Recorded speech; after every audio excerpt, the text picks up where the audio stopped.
Hello दोस्तों, आप सभी का वेलकम है चला स्टडी में। उम्मीद करते हैं आप सभी अच्छे होंगे। क्वेश्चन क्या है, एक त्रिभुजाकार खेत की भुजाएं के अनुसार 10 मीटर, 12 मीटर और 18 मीटर है। उस खेत का क्षेत्रफल ज्ञात कीजिए। क्या करना है, एक त्रिभुजाकार खेत है, उसका क्षेत्रफल ज्ञात करना है। यह क्वेश्चन बोर्ड एग्जाम के लिए very very most important question है, क्योंकि यह पेपर में हर साल लगातार आता है। वो कितने नंबर में आता है? 4 नंबर में आता है।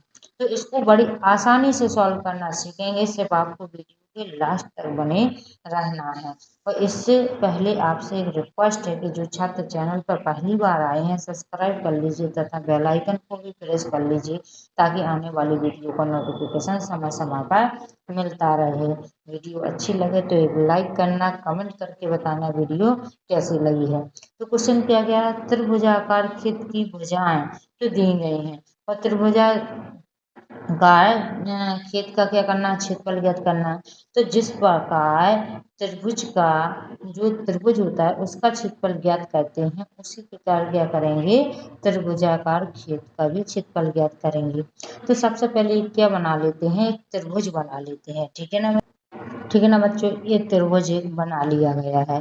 तो इसमें देखिए, इसको क्या दे देते हैं, 10 मीटर की भुजा नाम दे देते हैं। और ये क्या है, इसको 12 मीटर दे देते हैं। और ये कितने हैं, 18 मीटर की। ठीक है ना बच्चों। तो क्या करेंगे, सबसे पहले क्या निकालेंगे, आयत परिमाप निकालेंगे। क्या निकालेंगे, आयत परिमाप। देखो, आयत परिमाप कैसा निकाला जाता है, एक जी भुजा एक जा है, इन तीनों भुजाओं का योग करेंगे। फिर क्या करेंगे, आधा कर देंगे तो क्या हो जाएगा, इसका आयत परिमाप निकल आएगा। तो सबसे पहले क्या करेंगे, इन भुजाओं को नाम दे देंगे। ठीक है ना। तो देखिए यहाँ पर क्या करेंगे, ए भुजा क्या मान लेते हैं, 10 मीटर की। ठीक है ना। आप इसको भी ए मान सकते हैं, इसको इसको जिसका आप मन करे उसको मान सकते हैं। ठीक है ना बच्चों। और बी वाली भुजा कितने की है, 12 मीटर की। और सी कितने की हो जाएगी, 18 मीटर की। ठीक है ना बच्चों। अब देखिए, आयत परिमाप निकालना है। क्या निकालना है बच्चों, आयत परिमाप निकालना है। तो यहाँ पर सबसे पहले यहाँ पर हल लिख लीजिए। ठीक है ना बच्चों। तो आयत परिमाप का सूत्र क्या होता है, एस बराबर क्या होता है, ए प्लस बी प्लस सी बटा कितना होता है, 2। जी क्या होता है, आयत परिमाप का सूत्र। तो क्या करेंगे, इसमें मान रख देंगे। तो चलो रखते हैं। ठीक है ना बच्चों। तो ए कितना है, 10, और बी कितने हैं, 12 मीटर की, और सी कितने की है, 18 की। ठीक है ना बच्चों। ओ बटा में कितना आएगा, 2 आएगा। अब क्या करेंगे बच्चों, बड़े ध्यान से देखना, इनको जोड़ेंगे। देखिए 18 और 12 30, और 10 जोड़ेंगे तो कितना हो जाएगा, 40 ओ बटा 2। अब इसमें देखिए 40 में 2 का भाग लगाएंगे तो कितना आ जाएगा, 20 आ जाएगा। यानी एस आयत परिमाप कितना आ गया है, 20 आ गया है। बड़े ध्यान से देखते चलना। निकालना क्या है, खेत का क्षेत्रफल निकालना है। कैसा होना चाहिए, त्रिभुजाकार।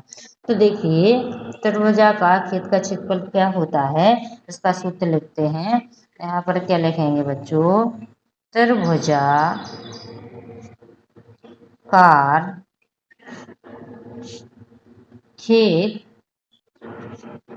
का क्षेत्रफल। ठीक है ना बच्चों। तो इसका सूत्र क्या होता है, बड़े ध्यान से देखना, अंडर रूट एस, फिर छोटा वाला कोष्टक आएगा, एस माइनस ए आएगा, फिर से छोटा वाला कोष्टक आएगा, एस माइनस बी आएगा, फिर छोटा वाला कोष्टक आएगा, एस माइनस सी। जी क्या होता है, सूत्र होता है। इसमें क्या करेंगे, मान रख देंगे। तो देखिए, ए एस का मान कितना आया है, 20 आया है, और ए का मान कितना, 10, बी का मान कितना है, 12, और सी का मान कितना है, 18। तो चलिए इस सूत्र में मान रखते हैं। बड़े ध्यान से देखते चलना बच्चों। ठीक है ना बच्चों। तो यहाँ पर s का मान कितना है, 20 है।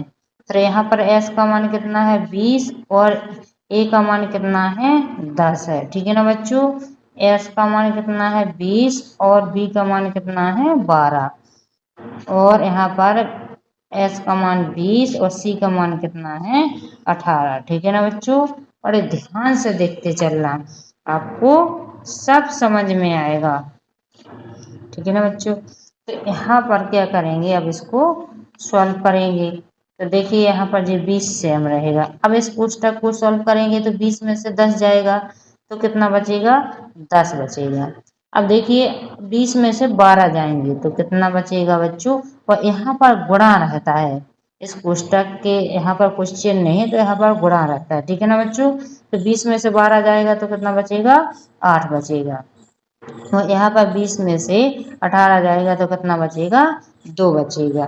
ठीक है ना बच्चों, अब क्या करेंगे, इसको टुकड़ों में तोड़ेंगे, यानी इनके फैक्टर्स करेंगे, अभाज्य गुणनखंड करेंगे। तो देखिए 20 को टुकड़ों में तोड़ना है, तो बड़े ध्यान से देखिए, 4 पंचे कितना होता है 20 होता है।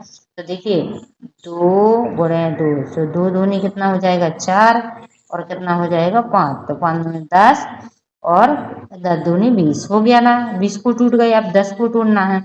देखिए 5 दूनी कितना होता है 10 होता है। ठीक है ना बच्चों, अब इसको तोड़ते हैं 8 को। देखिए 2 एकम 2, 2 दूनी 4 और 4 दूनी 8। देखिए 8 टूट गया है, अब कितना बचा है 2 बचा है, तो 2 को इसको रख देते हैं। अब देखिए 2 2 की जोड़ा बनाएंगे, तो यहाँ पर देखिए 1 2 का जोड़ा जे बन रहा है, एक जे 5 का बन रहा है, जे 1 2 का जे बन रहा है, एक जे बन रहा है। ठीक है ना बच्चों, तो क्या करेंगे, जो 2 का जोड़ा बन रहा है उसको बाहर निकालें। देखिए 1 2 का बन रहा है तो इसको भी निकाल लेंगे, एक जे बन रहा है 2 का जोड़ा, इसको भी बाहर निकाल लेंगे, इसमें भी बन रहा। तो अब देखिए 5 का भी बन रहा है तो 5 को भी बाहर निकाल लेंगे। क्या बचा है बच्चों, बड़े ध्यान से देखिए 2 बचा है अंडर रूट के अंदर, तो यहाँ पर क्या करेंगे 2 को अंडर रूट के अंदर ही रहने देंगे। ठीक है ना बच्चों, अब क्या करेंगे, इनका मल्टीप्लाई करेंगे, तो देखो 5 दूनी 10, 10 दूनी 20, 20 दूनी 40, यानी कितना आ गया है 40 आ गया है। ठीक है ना बच्चों, और कितना है अंडर रूट 2। ठीक है ना बच्चों, तो क्या करेंगे अंडर रूट 2 का मान रख देंगे, क्या कर देंगे अंडर रूट 2 का मान रख देंगे।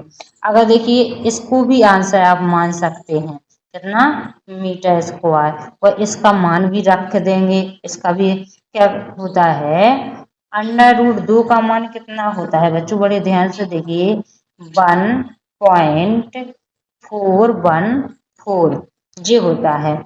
अब क्या करेंगे 40 का इसमें मल्टीप्लाई करेंगे, जब इसमें 40 का गुणा करेंगे तो कितना आ जाएगा 56.56 आ जाएगा। ठीक है ना बच्चों, कितना आ जाएगा मीटर स्क्वायर, ये क्या हो जाएगा इसका आंसर हो जाएगा, क्या हो जाएगा इसका आंसर हो जाएगा। ठीक है ना बच्चों, वीडियो कैसी लगी जल्दी से बताइए कमेंट करके, और अभी तक आपने चैनल को सब्सक्राइब नहीं किया तो सब्सक्राइब कर लीजिए। अब मिलते हैं नेक्स्ट वीडियो में।